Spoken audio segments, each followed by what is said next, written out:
Hey, how are you, good people? Happy month of women. This is March, and this is our month, the month where we all get to shine as women. Yes, we do shine in all the other days, but March is exceptional. And we have something special at CBC. There is no guest. I am the guest. So many questions about how did you make certain decisions? I mean, you are only this age, and then we see this. You're only this, and then we see this. So the big girl decisions, those questions are the ones that I'm answering before we get into the depth of our March episode. So let's go. Listen in.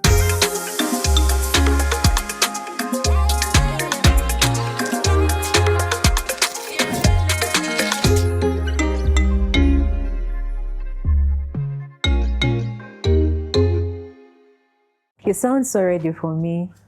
I'm sort of scared, but I love seeing you on a hotspot. So paint for me a picture. How was your childhood? Surprisingly, it wasn't the best journey, actually. I think for me, I experienced the hardest seasons of my life. I come from a broken family, and in P5 is when my mom left. P5, we were only what?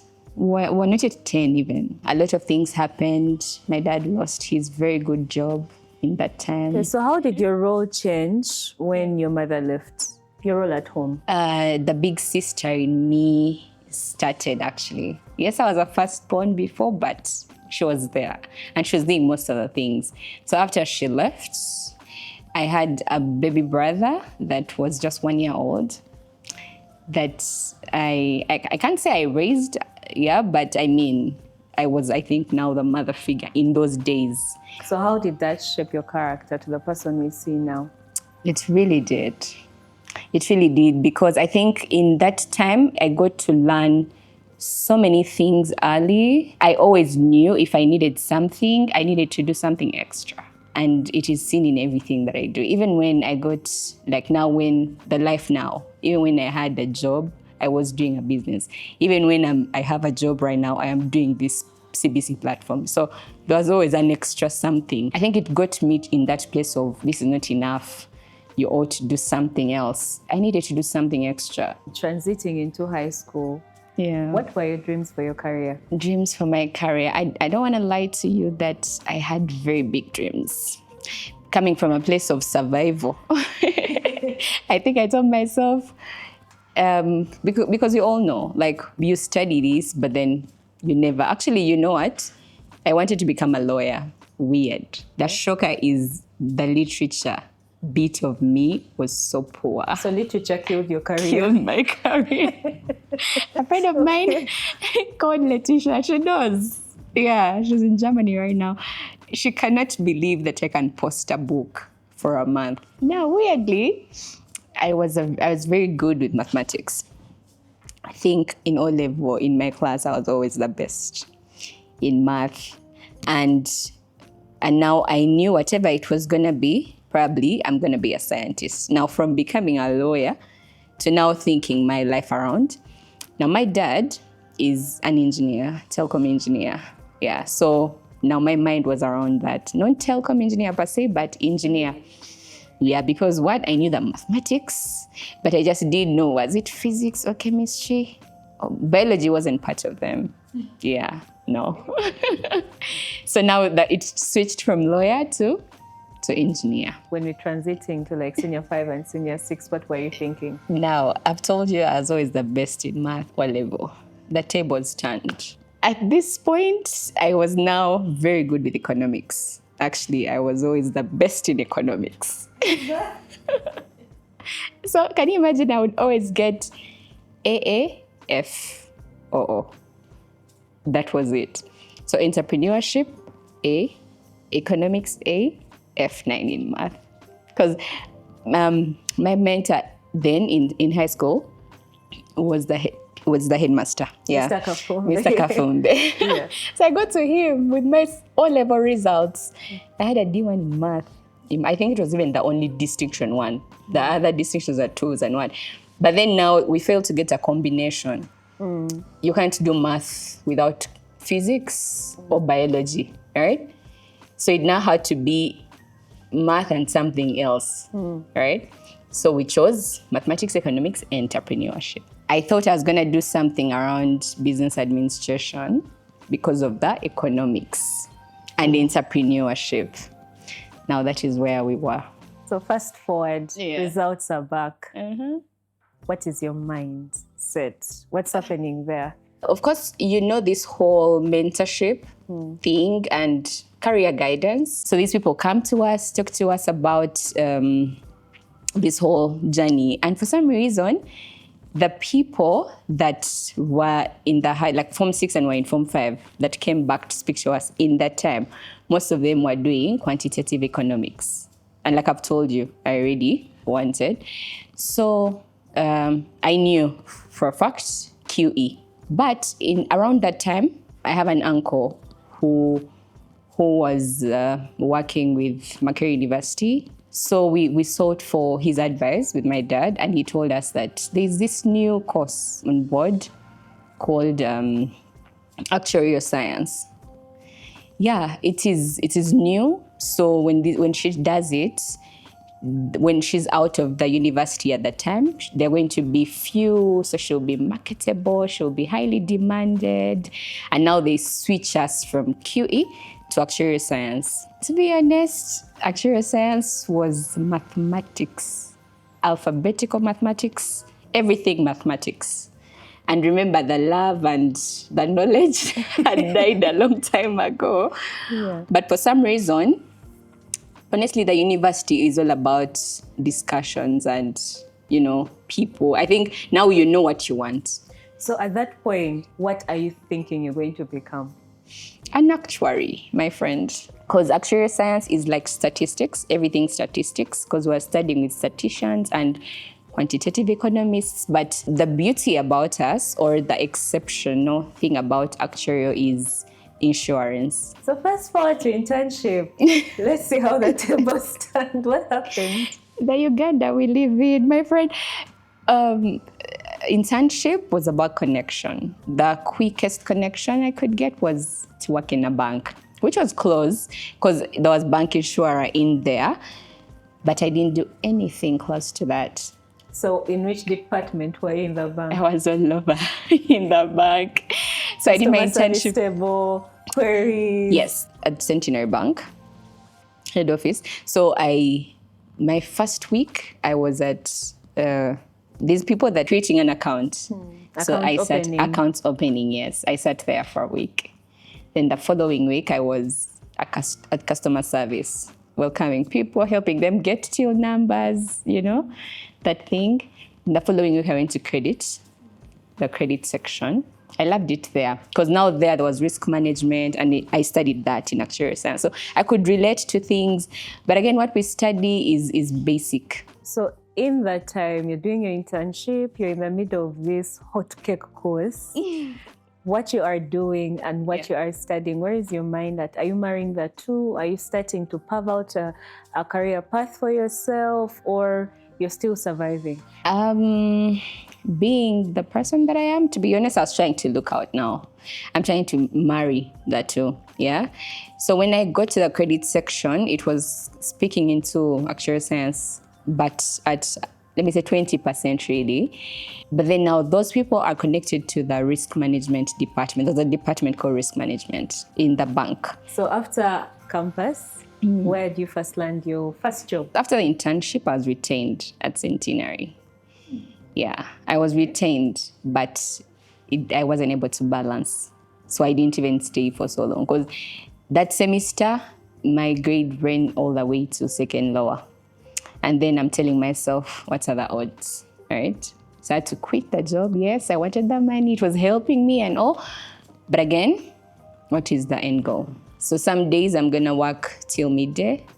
Other days I'll work entirely. And then now I wasn't giving school enough time. I think that's why I failed.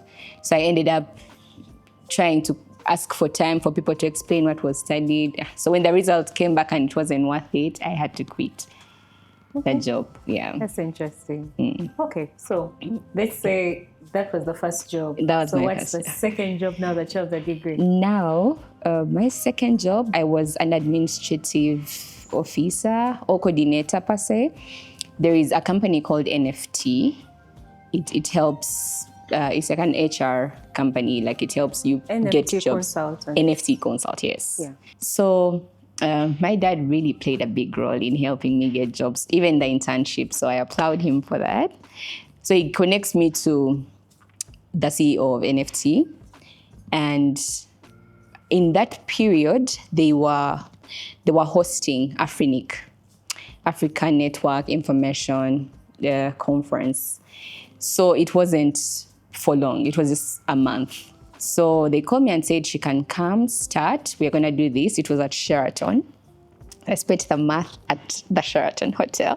So when they How much were you earning for this month? What was the first salary actually? they gave me $300. Yeah, for 1 month. And while at that job, actually, I participated in a survey. So you're seeing the survival mode because I was like, after this 1 month, what's happening? What do I do next? So there was like, it's not a gig, but there was something to do. And you participate. When you participate, you get something. Now my reason actually for participating, I thought there was continuity. I probably looked into this whole space and I'm like, maybe one of these people are going to pick me on, go with me somewhere, because we're going back to their countries. Anywho, I participated and I won. So I got that money that I've told you, and then I won an iPad, the latest generation in that time, which really helped me on my next job. So I went home to mommy. And what were you doing with your time? We were fasting and praying for 1 month with mommy. My last day of the fast, I went for lunch hour where I was praying from. You know, everything in me told me you have to attend lunch hour today. Immediately after, I had 5,000 shillings for my transport back home. Like I've told you, I didn't have money or what. Somebody asked me for that exact money after church. And I don't know, so I was like, okay, she looked old. In my mind, I felt like she needed it more than I did, but I didn't know how I was gonna go home. What happened is, after giving it to her, now I stayed behind to just probably figure out everything. Who can I call? When I turned, I couldn't see her anymore. I don't know, did she disappear? I don't know what that was.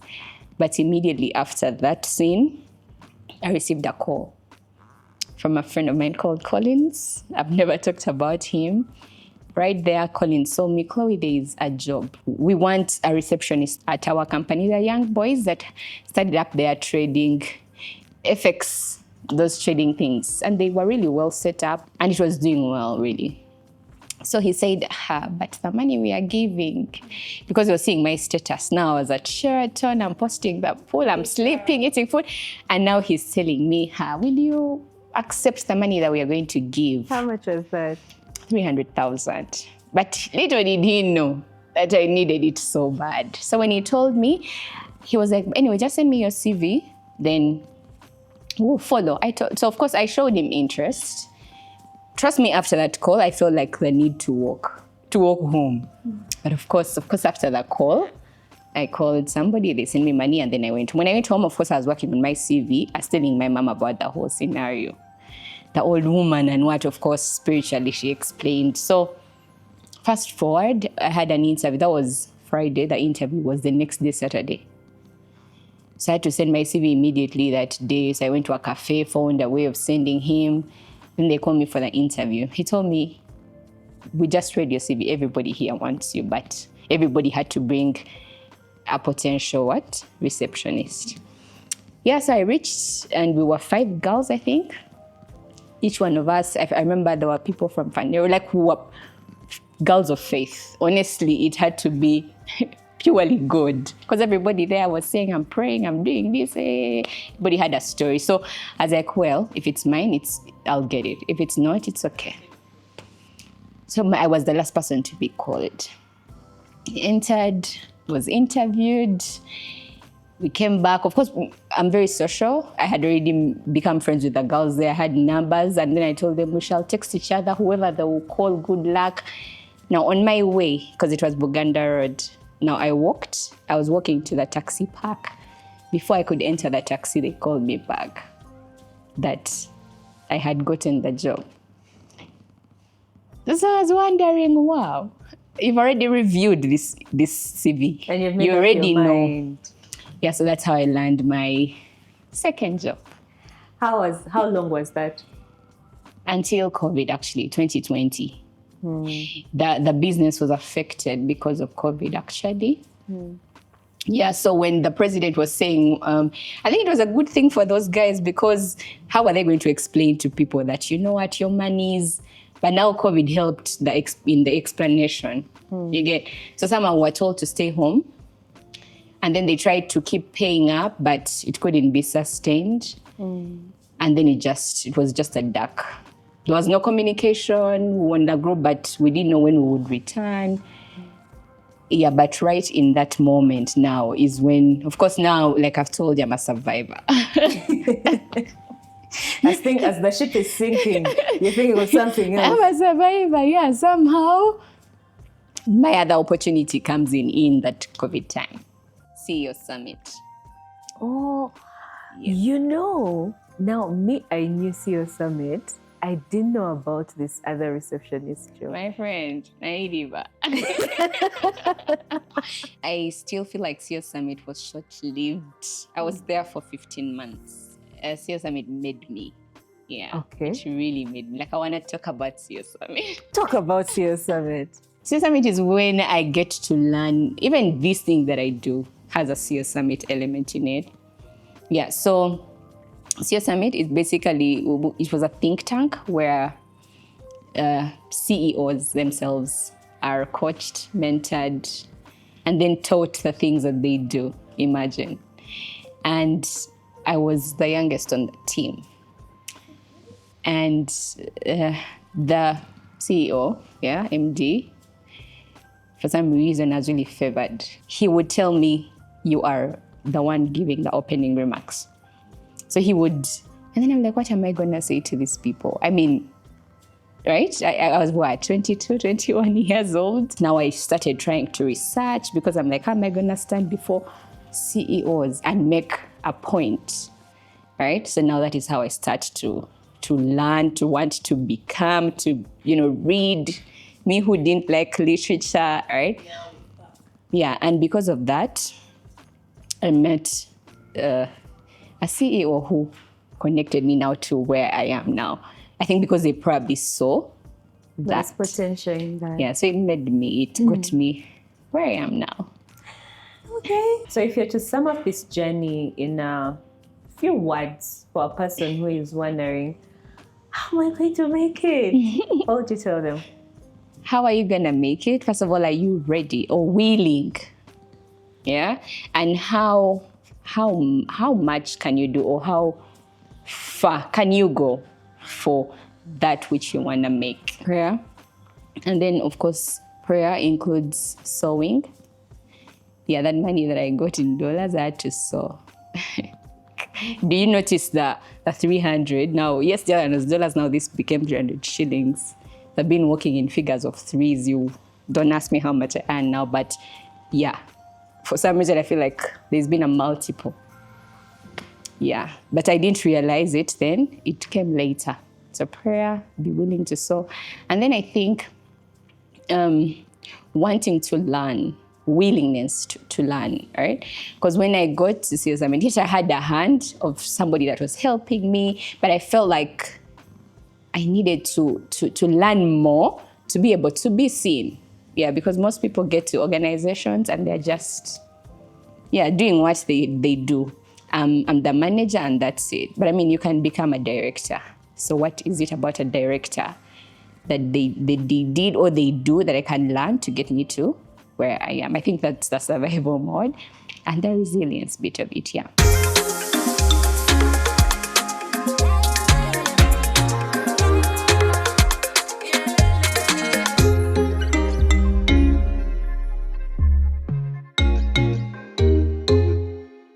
everybody that has seen this girl or is hearing these big girl decisions.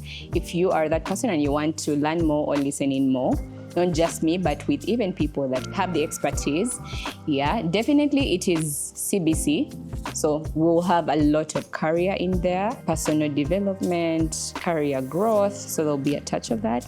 Then there's going to be business. So all people that are business minded. And of course, the C is for Christianity, but it will be faith-based. Literally, we're going to talk all rounds of faith. Yeah, so you will catch that when you come for the event.